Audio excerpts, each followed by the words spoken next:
Well, let's bow our heads to pray, and I'm going to offer a few thoughts from our readings.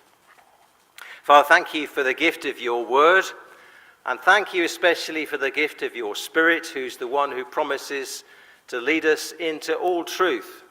And so we humbly ask, teach us your truth, help us to understand it, and most of all, help us to live it for Jesus' sake. Amen. Thank you again for a lovely welcome back to Biddulph. It's great to be here. Those of you who are expecting a 45-minute sermon are going to be disappointed because Andrew was very keen for me to preach on a particular theme, which he'll say later, and I refused because I said, I want to preach from the Bible, not from your theme, Andrew.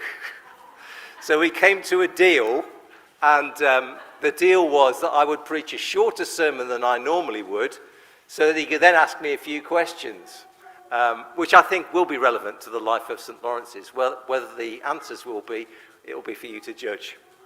But I'm going to offer a few thoughts from our gospel reading, and it's Luke chapter 9, if you've got a Bible near you and want to follow it. And I suppose if you want a heading for what I want to talk about, it's counting the cost. Counting the cost. And my question to all of you is, how good are you at counting the cost of decisions that you make? I was thinking about the Queen, as probably all of us were a couple of weeks ago, and I had to preach over the Platinum Jubilee weekend. And I spent some time looking into the promises that she made. And if you didn't look at them, they're absolutely amazing. The depth of the commitment that she made when she was really a very young woman indeed. I wondered whether she could possibly have counted the cost of serving with such devotion, loyalty, and commitment over the last 70 years.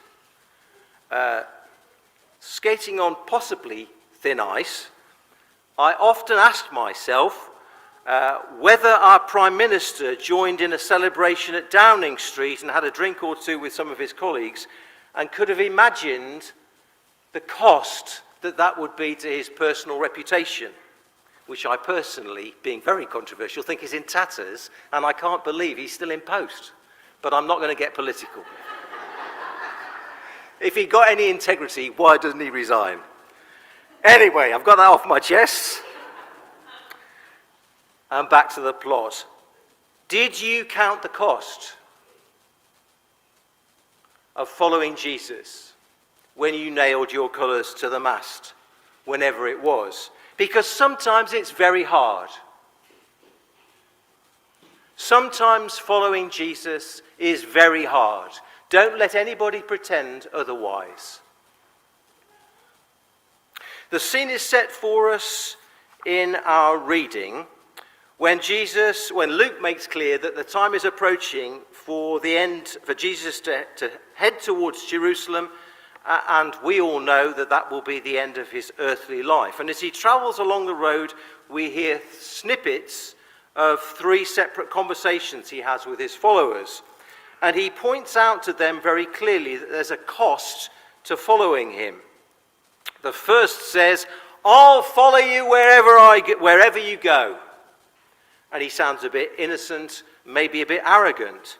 And Jesus says, foxes have holes and birds of the air have nests, but the Son of Man has nowhere to lay his head. In other words, there's a cost to following me. The security of hearth and home, which most of us think of as at least normal, if not our right, that has to take second place where commitment to me and to my kingdom are concerned, Jesus is saying. And he challenges the person, before you decide to follow me, count the cost. Are you sure that this is what you really want? Are you prepared for the sacrifices that might come? Are you willing to give up what ordinary people might expect to be their right for the sake of my kingdom? And Jesus often, I've found, challenges his people to think carefully whether our security is wrapped up in family life, material possessions, whatever it might be, or in him, the life giver, the one in whom is abundant life and abundant joy. And of course, there is a cost to following Jesus, but there is the abundant life and joy he promises his people too. In the second conversation, in verse 59, Jesus again calls someone to follow him, and the reply seems to us to be entirely reasonable. It sounds to us as though the person is saying, listen, my dad's just died, I need to have the funeral first. About a month ago, Ruth's mum died after a short illness and a long life. And for the last month or so, we've been almost overwhelmed with things to do. There's a lot to do when somebody dies. Surely it's reasonable to put those things first and then to think about following Jesus. But Jesus, in his reply, makes very clear that the work of the kingdom has to take precedence over even things like the death of a loved one. Now that surely seems really harsh.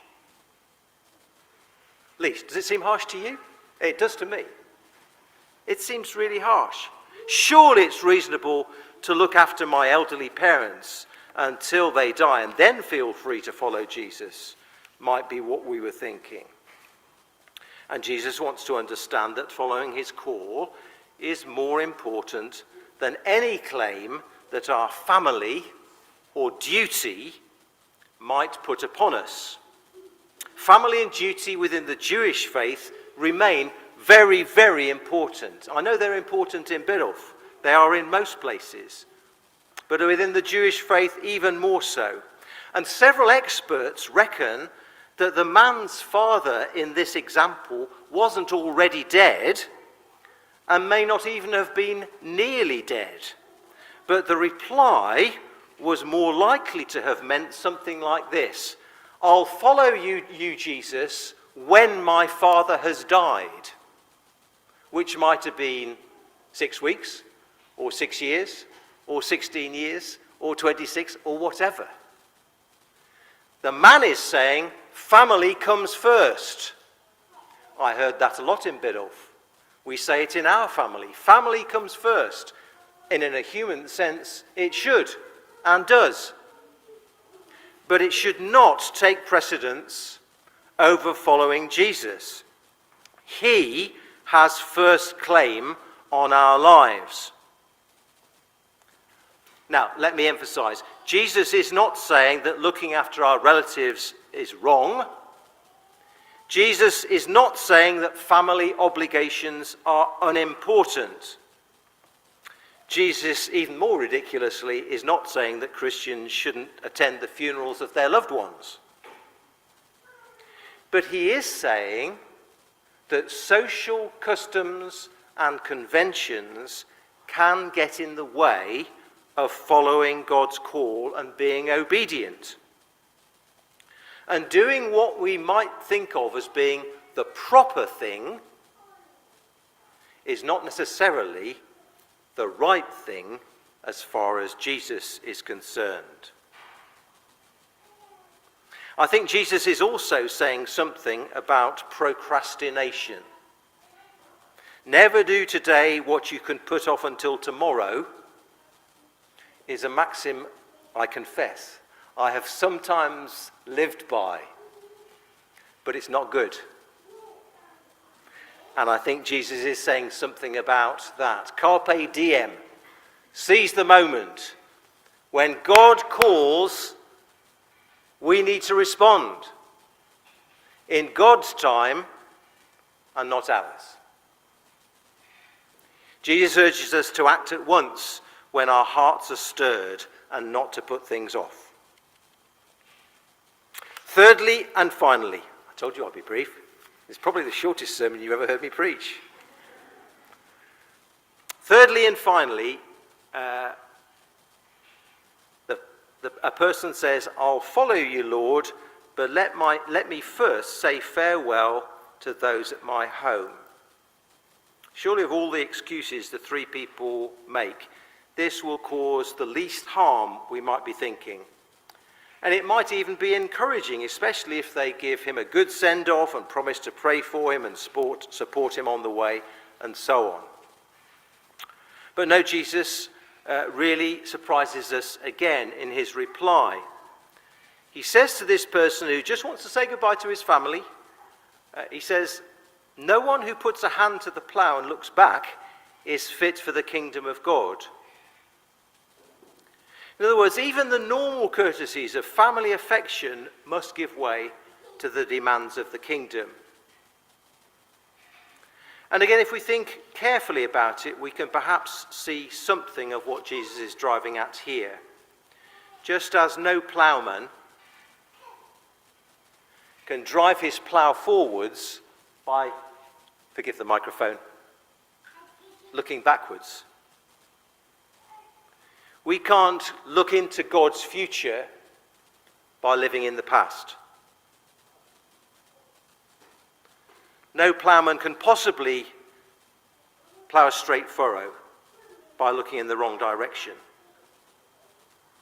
And whilst it's good to look back, of course, and to remember God's faithfulness and the good things the Lord has done, and to thank him for his grace and faithfulness, we do so recognizing that he always beckons us onwards.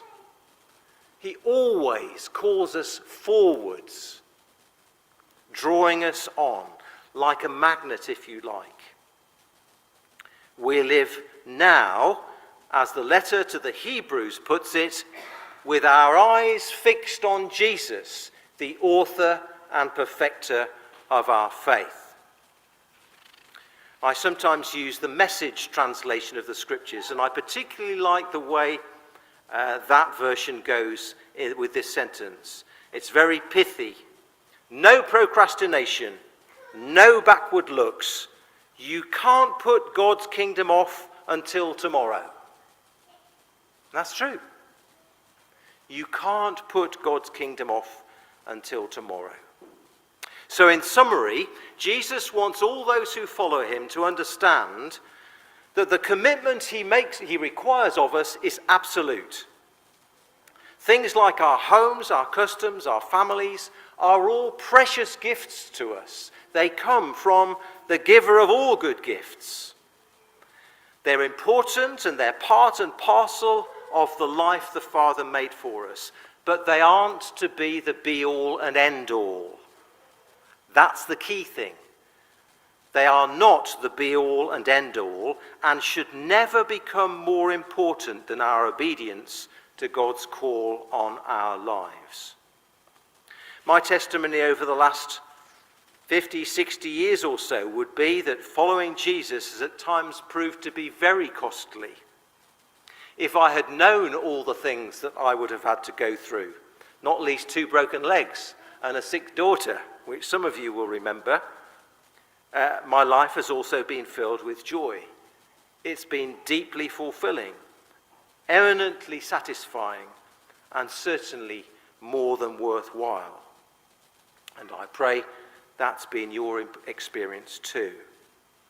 But more importantly, in the light of all Christ has done for us, what other response could there possibly be than to follow him and to love him with all our heart and soul and mind and strength? Father, please give us hearts willing to obey you, to count the cost and be willing to pay it in response to all that you have given to us. Amen.